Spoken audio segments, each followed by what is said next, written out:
Assalamualaikum warahmatullahi wabarakatuh. Perkenalkan, kami dari kelompok DNF Fashion akan mempresentasikan mengenai Milestone 2.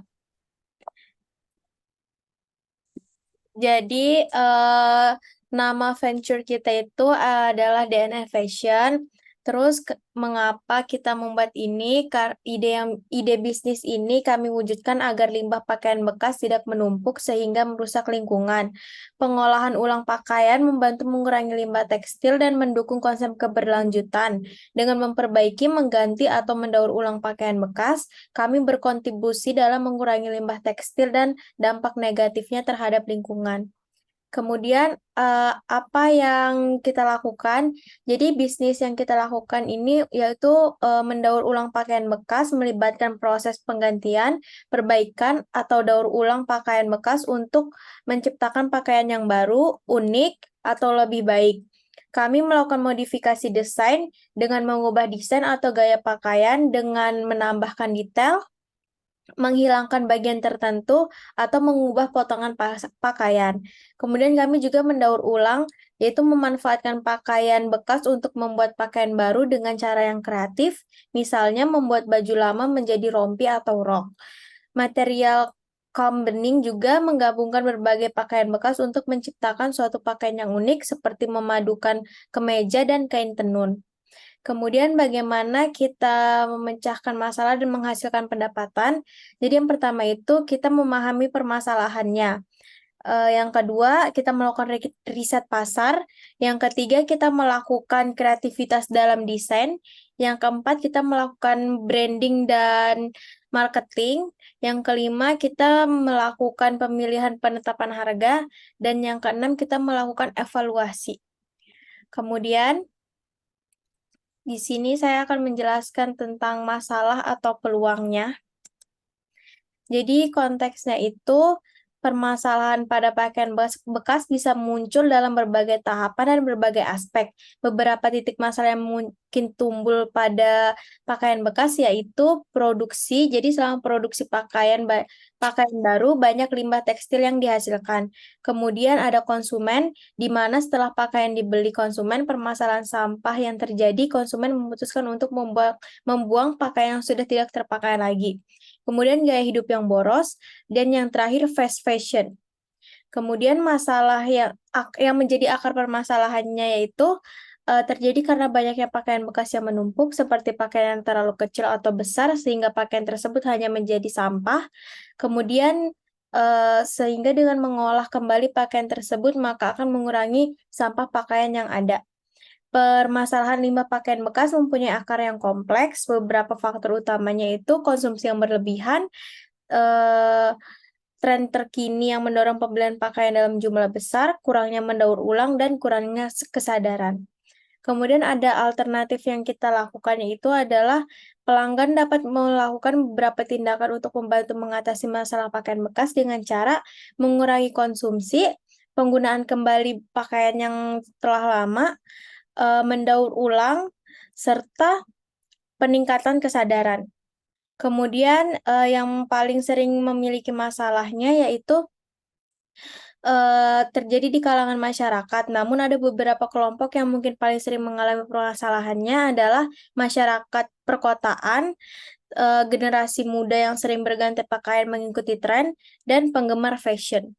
Kemudian emosional impact-nya itu tidak pelanggan merasa tidak peduli kepada lingkungan, kemudian pelanggan itu peduli, beberapa pelanggan ada yang peduli terhadap lingkungan dan mengambil tindakan untuk menguranginya, dan juga mereka menjalani gaya hidup yang berkelanjutan.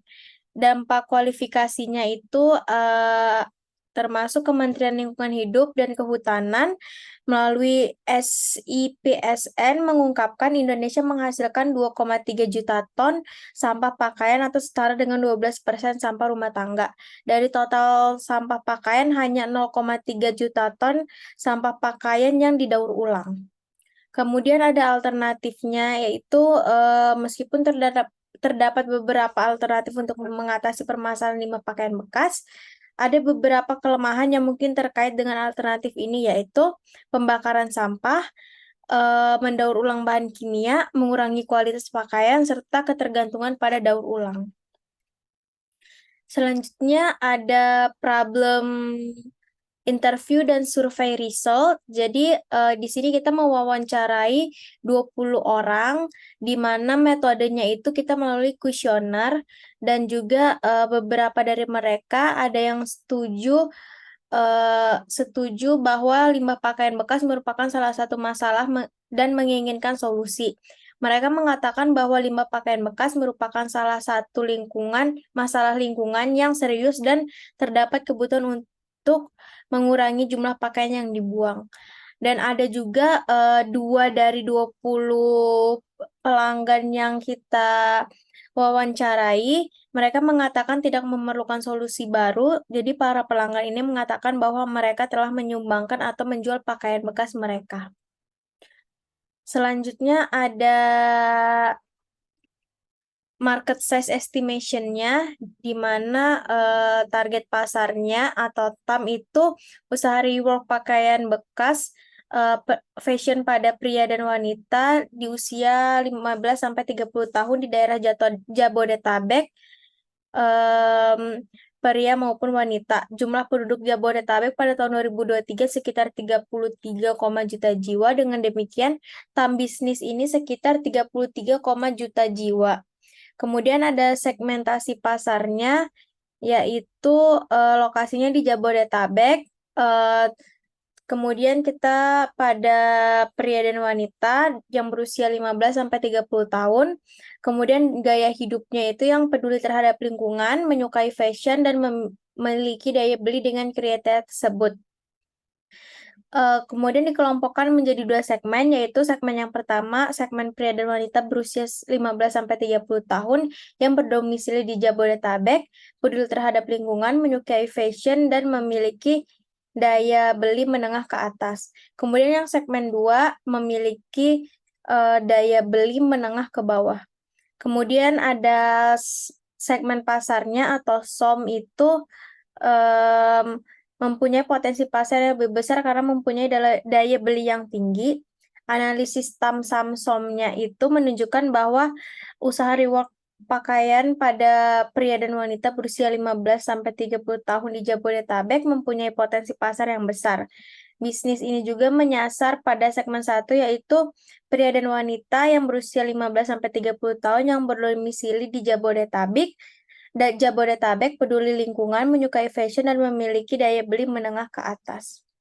Strategi pemasaran berdasarkan analisis ini yaitu mempromosikan bisnis melalui media sosial dan platform online lainnya, berkolaborasi dengan influencer dan selebriti, serta menyelenggarakan acara atau kegiatan yang menarik perhatian konsumen. Kemudian juga menawarkan produk dengan kualitas yang baik dan juga harga yang terjangkau. Selanjutnya akan dijelaskan oleh Fabian Nathaniel.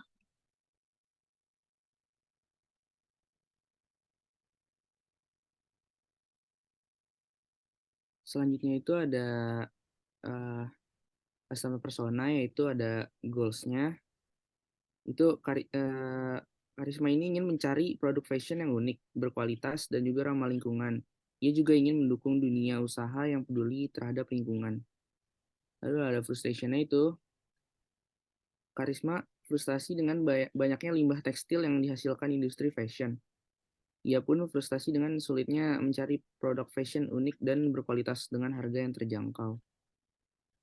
Lalu biografinya itu, Karisma ini umurnya 21 tahun yang tinggal di Jakarta Timur. Dia adalah seorang mahasiswa manajemen. Dan Karisma ini sosok yang kreatif dan mandiri. Ia menyukai fashion dan selalu mencari produk yang unik dan juga berkualitas. Karisma juga peduli terhadap lingkungan. Ia percaya bahwa kita harus mengurangi limbah tekstil dan mendukung bisnis berkelanjutan.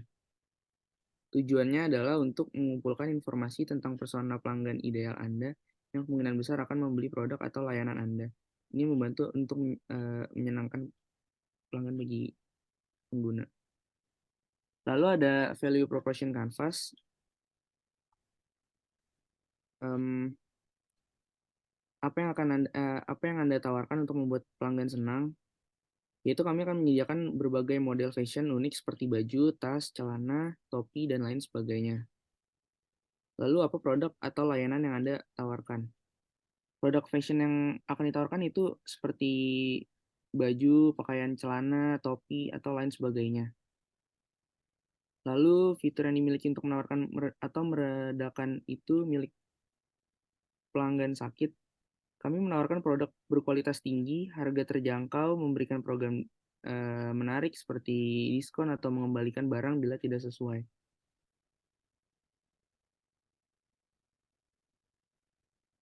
Lalu saya akan menyukainya untuk membuat customer senang, yaitu eh, pelanggan puas apabila pelayanannya baik.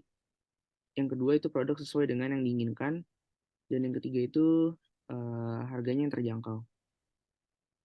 Lalu apa yang diinginkan klien ketika menghadapi masalah? Klien ingin masalah diselesaikan dengan cepat. Ini mengacu pada perasaan atau tindakan pelanggan sebelum dia menghubungi solusi Anda. Lalu apa yang ingin dilakukan apa yang ingin dilakukan klien melakukan tindakan kapan jika menghadapi masalah, eh, menghubungi layanan pelanggan, menyampaikan keluhan, mengembalikan produk. Ini merujuk kepada perasaan atau tindakan pelanggan untuk memberikan solusi cepatnya. Lalu yang dibenci itu jika klien tidak mendapatkan barang yang sesuai, dan apa solusinya gitu. Ketidakpuasan, perasaan, frustasi, ketidakpastian emosi, ketidaknyamanan. Ini merujuk pada perusahaan tindakan pelanggan sebelumnya yang mendapatkan kontak dengan milikmu. Nextnya ada solution. Jelaskan solution Anda. Kami menawarkan produk pengerjaan ulang fashion. Rincian penawaran kami terdiri dari yang pertama yaitu produk fashion yang dibuat dengan menggunakan pakaian bekas atau kain sisa. Yang kedua, jasa pembuatan ulang atau modifikasi pakaian dengan menggunakan pakaian bekas. Yang ketiga, sebagian hasil penjualan akan disumbangkan untuk kegiatan sosial. Lalu daftar manfaat solusi Anda, yaitu yang pertama, hal ini dapat membantu mengurangi jumlah sampah pakaian. Yang kedua, bergaya lebih modern. Yang ketiga, dapat menjadi sarana menyalurkan kreativitas. Yang keempat, dapat menjadi perantara dalam berkontribusi dalam kegiatan sosial.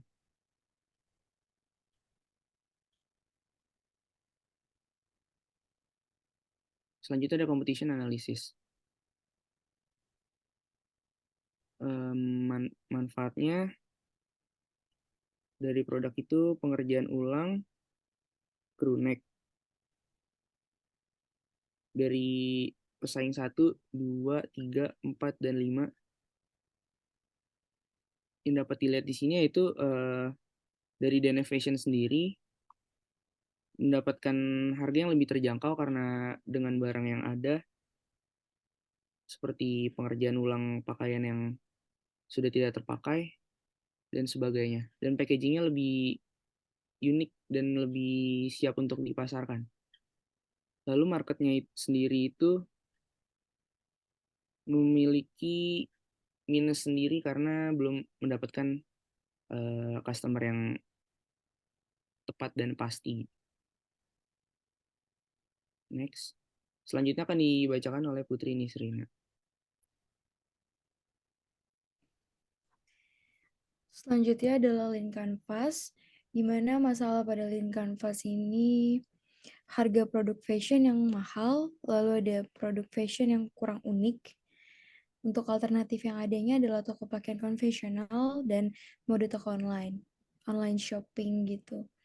Lalu untuk solusinya, menawarkan produk fashion yang unik dan terjangkau, dan memberikan jasa rework untuk mengubah baju bekas menjadi baju baru. Lalu untuk key metrics atau metrik utamanya adalah jumlah produk yang terjual, nilai transaksi, dan NPS. NPS sendiri adalah Net Promoter Score atau skor promoter bersih. Lalu untuk unique value proposition-nya hanya ada beberapa produk untuk model tertentu. Pelanggan dapat meminta atau membawa bahan sendiri. Ini bisa disebut juga dengan customisasi. Lalu selanjutnya adalah high level concept, menawarkan sebuah kecanggihan produk, merupakan produk unik dan terjangkau dengan menggunakan bahan baku yang berkualitas dan sistem produksi yang efisien. Lalu selanjutnya adalah unfair advantage atau keunggulan yang tidak adil. Yang pertama adalah memiliki tim desainer yang kreatif dan berpengalaman, menggunakan bahan baku berkualitas dengan harga terjangkau, dan yang terakhir adalah memiliki sistem produksi yang efisien. Untuk channel yang digunakan pada bisnis ini adalah online store dan social media. Customer segmentation-nya adalah segmentasi pelanggan, adalah strategi penting untuk bisnis pengerjaan ulang fashion. Dengan membagi calon pelanggan ke dalam kelompok berbeda, kita dapat menyesuaikan produk dan upaya pemasaran untuk memenuhi kebutuhan spesifik mereka. Segmennya mungkin mencakup konsumen yang sadar lingkungan, penggemar barang antik, pencari penyesuaian, generasi muda, komunitas lokal, pemberi yang sadar anggaran, pengagum gaya unik, dan profesional industri mode. Untuk menjangkau dan melibatkan segmen ini secara efektif, pertimbangan faktor-faktor seperti usia, lokasi, pendapatan, gaya hidup, nilai-nilai, dan perilaku online, kumpulkan umpan balik dan data secara terus-menerus untuk menyempurnakan penawaran kita dan membangun loyalitas mereka dalam setiap kelompok pelanggan. Lalu untuk early adopters, yang pertama adalah wanita yang menyukai fashion dan ingin tampil unik, lalu kedua adalah wanita yang ingin menghemat biaya fashion. Lalu untuk cost structure atau struktur biaya, itu ada 3. Yang pertama adalah biaya bahan baku, yang kedua adalah biaya tenaga kerja, dan yang terakhir adalah biaya pemasaran. Yang terakhir adalah aliran pendapatan. Aliran pendapatan dapat didapatkan melalui penjualan produk fashion dan layanan pengerjaan ulang.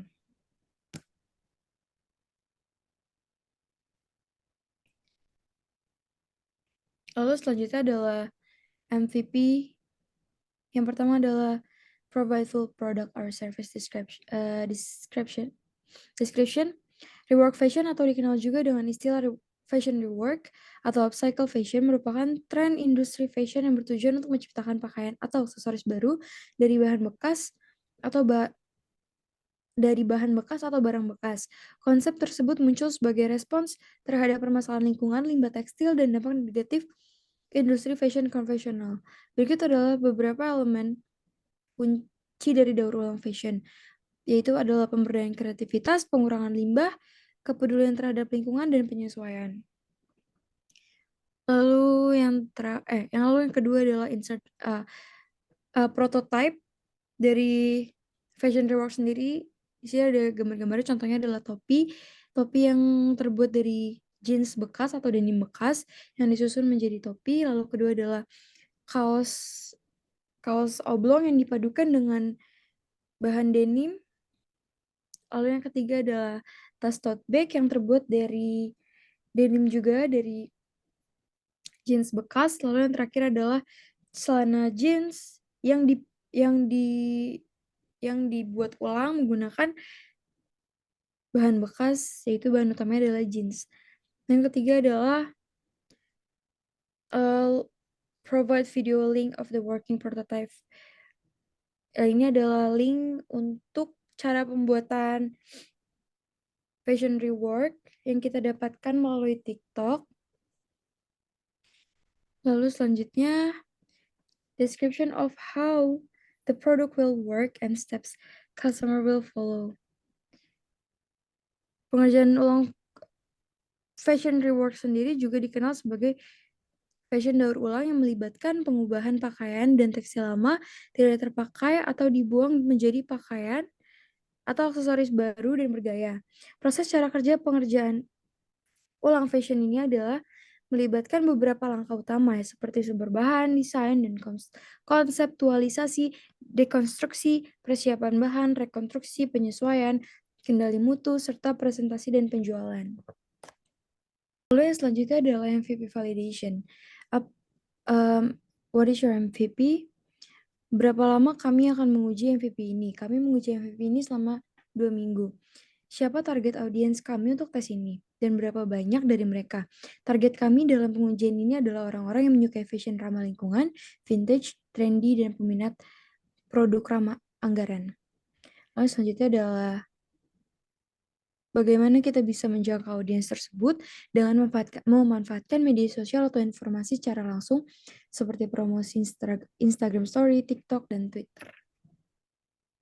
Result of this test, apakah cukup banyak pelanggan yang membeli? Mengapa iya atau mengapa tidak?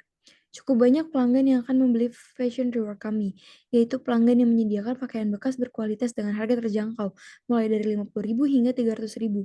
Dari 75 orang yang mencoba pengerjaan ulang fashion kami, 60 orang membayar harga yang kami harapkan. Mereka menilai harga tersebut murah sesuai dengan nilai produk. Mereka juga menyukai desain kualitas, variasi, dan harga produk. Namun, ada beberapa pelanggan yaitu sebanyak 15 orang yang tidak membeli fashion reward kami karena merasa ukuran, warna, dan ketersediaan produk tidak sesuai dengan keinginannya. Lalu selanjutnya adalah, apakah pelanggan membayar harga yang kami harapkan? Mengapa iya atau mengapa tidak? Sebagian besar pelanggan, itu sebanyak 65 orang, bersedia membayar harga yang kami tawarkan, yaitu antara 50.000 hingga 300.000 per produk. Mereka menilai harga tersebut murah dan sesuai dengan nilai produk. Namun sebagian besar pelanggan, yaitu sebanyak 10 orang, merasa harganya masih mahal dan lebih memilih baju baru yang lebih murah. Lalu selanjutnya adalah, apakah pelanggan kembali ke produk kami atau menunjukkan minat untuk melakukannya? Mengapa iya atau tidak? Sebagian besar pelanggan, 60 orang, menyatakan akan membeli kembali produk fashion reward kami. Mereka menyukai konsep fashion reward yang modis, trendy, unik, hemat, dan ramah lingkungan. Mereka juga ingin mendukung daur ulang pakaian bekas. Namun beberapa pelanggan, yaitu sebanyak 15 orang, menyatakan tidak akan membeli lagi fashion reward kami. Mereka merasa bahwa reward fashion tidak sesuai dengan gaya atau selera mereka, atau sulit menemukan produk yang sesuai dengan ukuran dan warna yang mereka inginkan. Lalu yang terakhir adalah, apakah pelanggan merekomendasikan produk kita kepada orang lain atau menawarkan tentang produk tersebut? Mengapa ya atau mengapa tidak?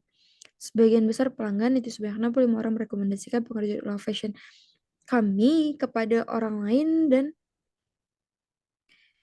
dan memposting ulangnya di media sosial.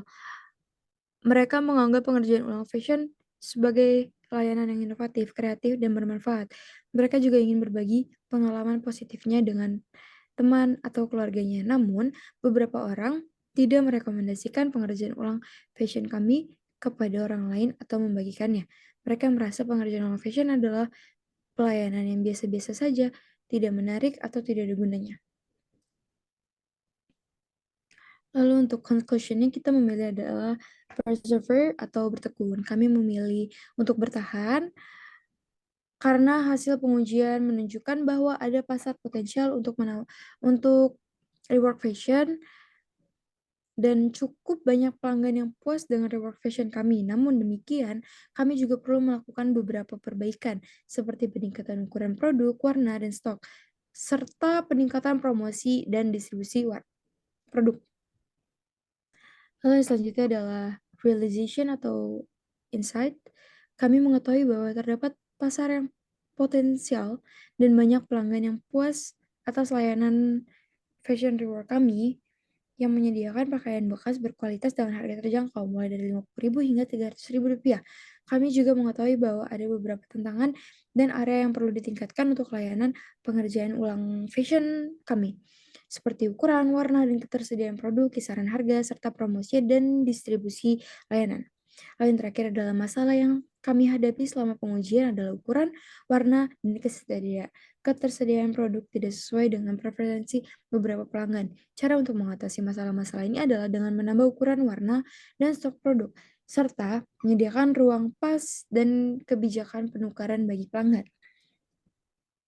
Next steps adalah kami akan melakukan perbaikan atau penyesuaian pada produk berdasarkan masukan pelanggan. Lalu kami akan memvalidasi pasar dengan menawarkan produk kami ke lebih banyak pelanggan untuk meningkatkan potensial dan mengukur tingkat konversi dan retensi mereka. Lalu yang terakhir adalah kami akan mengembangkan produk dengan menambah fitur, variasi, atau nilai tambah pada produk kami, seperti menyediakan layanan yang dipersonalisasi dan disesuaikan, program loyalitas, program rujukan, atau program dampak sosial.